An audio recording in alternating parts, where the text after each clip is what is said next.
to sanding it, button polish, shellac. While it's still wet, put the vinyl on. So next step is to cut the lettering and then paint.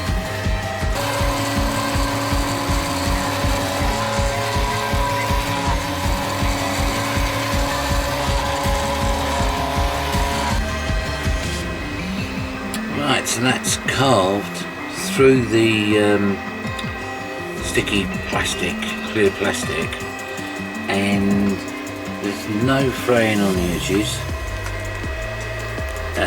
It's all stuck really well, and the way I get it to do that is by simply using some shellac, or in this case button polish, and while it's still tacky, literally wipe it on and then put the plastic on, and it seems to hold it really well, and that way gives me a really nice finish to the paint, which is next.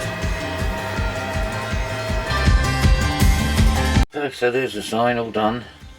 So just to go back through it, button polish, while it's still damp, put your sticky plastic on and do your cut, and peel, then paint, and then peel the plastic off. And for pine, which can be a real pain to paint because of the bleeding through the grain, it just seems to stop it. So there you go. Anything else you want to know or see done on the CNC, leave it a comment below and I'll try and get it up here on YouTube. Thanks again, please subscribe and catch you later.